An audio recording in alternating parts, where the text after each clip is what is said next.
தமிழக அரசியலில் புதிய பரபரப்பை கிளப்பியிருக்கும் ஒரு விவகாரம் தற்போது அனைவரின் கவனத்தையும் ஈர்த்துள்ளது. அதை பற்றின ஒரு தெளிவான காணொலியாக இன்றைய காணொலி இருக்கும். தொடர்ந்து இணைந்திருங்கள்.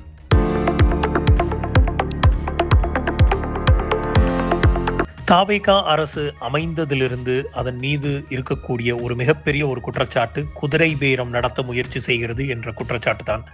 இதை முன்வைத்து திமுக, அதிமுக மற்றும் பாஜக ஆகிய 3 கட்சிகளும் தனித்தனியாக தமிழக ஆளுநரிடம் புகார் மனுக்களை அளித்துள்ளனர். இப்போது ஒரு மிகப்பெரிய ஒரு கேள்வி தமிழக மக்கள் மத்தியில் எழுந்திருக்கிறது. அது என்னன்னா, ஆளுநர் என்ன செய்ய போகிறார் அப்படிங்கிற முதல் கேள்வியும், இரண்டாவதாக அவருக்கு என்னென்ன அதிகாரங்கள் இருக்கின்றன, உடனடியாக நடவடிக்கை எடுக்க முடியுமா, இல்லைனா இந்த விவகாரம் சட்ட ரீதியாக வேறு அமைப்புகளுக்கு செல்லுமா அப்படிங்கிற பல கேள்விகள் எழுந்திருக்குது. முதல்ல குதிரை பேரம் என்றால் என்ன அப்படிங்கிறத விளக்க வேண்டிய சூழ்நிலை இருக்கிறது. இந்த ஹார்ஸ் ட்ரேடிங் அப்படிங்கிற அந்த ஒரு வார்த்தையும் குதிரை பேரம் அப்படிங்கிற அதற்குரிய தமிழ் சொற்றொடரும் கடந்த வாரங்களில் தமிழகத்தில் மிக பரவலாக பேசப்பட்டு கொண்டிருக்கிறது.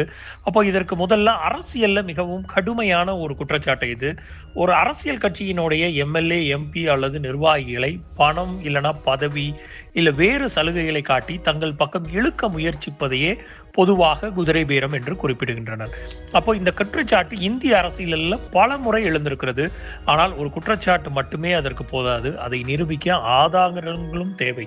அப்போ இன்றைக்கு தமிழக அரசியலில் மிகப்பெரிய ஒரு புயலை கிளப்பி கொண்டிருக்கக்கூடிய இந்த குதிரை பேரம் அப்படிங்கிறது தமிழக மக்களுக்கு ஒரு புதிய ஒரு பரிணாம சொல்களாக இருக்கும். இந்த குற்றச்சாட்டும் தமிழகத்தினுடைய அரசியல் அமைப்புல முதல் முறையாக எழுந்திருக்கிறது. அப்போ இதனுடைய ஆளுநருடைய பங்கு என்ன அப்படின்னு பார்க்கறோம்னா, பலர் நினைப்பது போல ஆளுநர் நேரடியாக விசாரணை நடத்தக்கூடிய ஒரு அமைப்பை வைத்திருப்பவர் அல்ல. அப்போ ஆளுநருக்குன்னு ஒரு அரசியல் அமைப்பு சட்டம் வழங்கி இருக்கக்கூடிய அந்த பதவியில இருப்பவர். அவரது கடமைகள் சட்டத்தின் வரம்பிற்குள்ள மட்டும்தான் இருக்கணும் அப்படிங்கிறதான் கான்ஸ்டியூஷனல் கொடுத்திருக்கக்கூடிய மேண்டேட். ஒரு புகார் வந்தவுடன் அவர் செய்யக்கூடிய சில நடவடிக்கைகள் என்னன்னு பார்த்தோம்னா, மனுவை பதிவு செய்து பரிசீலனை செய்யலாம். இரண்டாவதாக சம்பந்தப்பட்ட அரசிடம் விளக்கம் கேட்கலாம். தேவைப்பட்டால் காவல்துறை அல்லது உரிய விசாரணை அமைப்புகளுக்கு அனுப்பலாம். குற்றவியல் தன்மை இருந்தால் உரிய சட்ட அமலாக்க அமைப்புகள் விசாரிக்க பரிந்துரைக்கலாம். ஆனால் ஆளுநர் தானாக யாரையும் குற்றவாளி என்று அறிவிக்க முடியாது. அவரால் யாரையும் கைது செய்ய முடியாது. அவரால் தேர்தல் ஆணையத்தின் அதிகாரங்களை பயன்படுத்த முடியாது. அப்போ இதுதான் ஆளுநருக்கு இருக்கக்கூடிய ஒரு ஸ்கோப் ஆஃப் ஒர்க்கு. அவருக்கு கான்ஸ்டியூஷனல் சட்ட புஸ்தகம் கொடுத்திருக்கக்கூடிய ஒரு வரம்பு. அப்போ இதற்கு அடுத்து என்னென்ன சாத்தியங்கள் அமையலாம் அப்படின்னு பார்த்தோம்னா, இந்த மனுக்களை பெற்று பிறகு பல வழிகள் இருக்கின்றன. முதல் சாத்தியம் என்னன்னா, மனுவை சம்பந்தப்பட்ட துறைக்கு அனுப்பலாம். அதன் பிறகு சட்டப்படி விசாரணை நடைபெறலாம். இரண்டாவதாக, போதுமான ஆதாரங்கள் இல்லை எனில் மேலும் தகவல்கள் கேட்கப்படலாம்.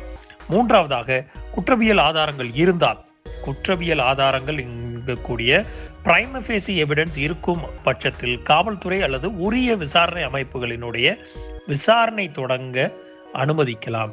நான்காவதாக, தேர்தல் விதிமுறைகள் மீறப்பட்டதாக இருந்தால் அது தேர்தல் ஆணையத்தின் கவனத்திற்கு கொண்டு செல்லப்படலாம். அப்போ இதற்கு அரசியல் விளைவுகள் என்னென்ன அப்படின்னு பார்த்தோம் அப்படின்னா, இந்த விவகாரத்தில் சட்டத்தை விட அரசியல் தாக்கமே அதிகமாக இருக்கலாம்.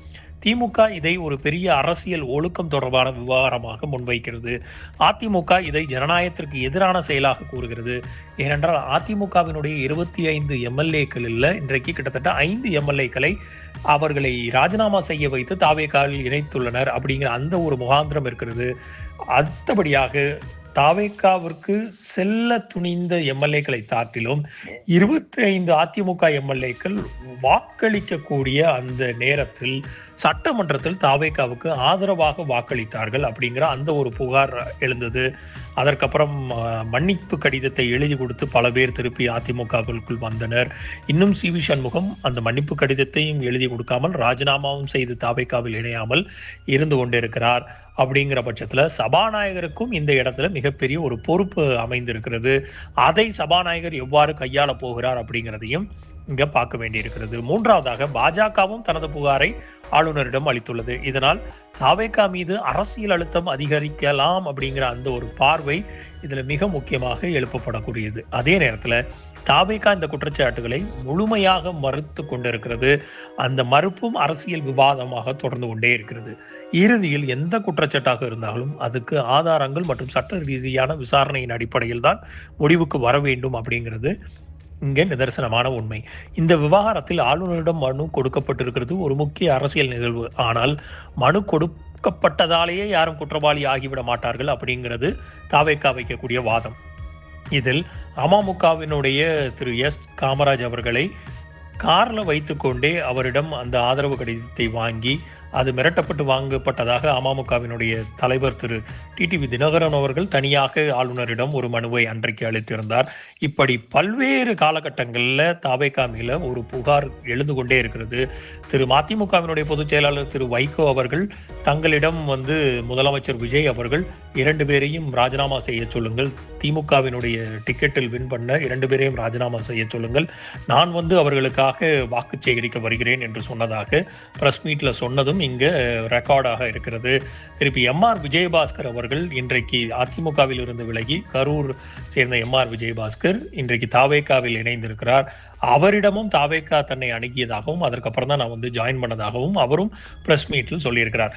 இப்படி பிரைமஃபேசியாக குதிரை பேரம் நடந்ததற்கு பிரைமஃபேசியாக 3 இடங்களில் சாட்சிகள் இருப்பதாக கூறிதான் இன்றைக்கு திமுக, அதிமுக, பாஜக ஆளுநரிடம் முறையிட்டுக் கொண்டிருக்கிறது. அதேபோல் குற்றச்சாட்டை வெறும் அரசியல் என்று கூறி முழுமையாக புறக்கணிக்கவும் முடியாத சூழ்நிலையில இன்றைக்கு ஆளுநரினுடைய மாளிகை இருக்கிறது. ஆதாரங்கள், விசாரணை மற்றும் சட்ட நடைமுறைகளே இறுதி முடிவை தீர்மானிக்கும். இப்போது அனைவரும் எதிர்பார்ப்பது ஆளுநர் இந்த மனுக்களை எவ்வாறு கையாள போகிறார், அவர் விளக்கம் கேட்பாரா, விசாரணைக்கு அனுப்புவாரா அல்லது மேலதிக ஆதாரங்களை கோருவாரா? அடுத்த சில நாட்களில் இதற்கான பதில் கிடைக்கலாம். இந்த விவகாரத்தில் உங்கள் கருத்து என்ன? ஆளுநர் உடனடியாக நடவடிக்கை எடுக்க வேண்டுமா அல்லது முதலில் முழுமையான ஆதாரங்களை கோர வேண்டுமா? உங்கள் கருத்துக்களை கமெண்டில் பதிவு செய்யுங்கள். மேலும் இதுபோன்ற அரசியல், சட்டம் மற்றும் நடப்பு நிகழ்வுகளின் ஆழமான பகுப்பாய்வுகளுக்கு த லீடர்ஸ் நியூஸ் சேனலை சப்ஸ்கிரைப் செய்து பெல் பட்டனை அழுத்துங்கள். நன்றி. மீண்டும் சந்திப்போம்.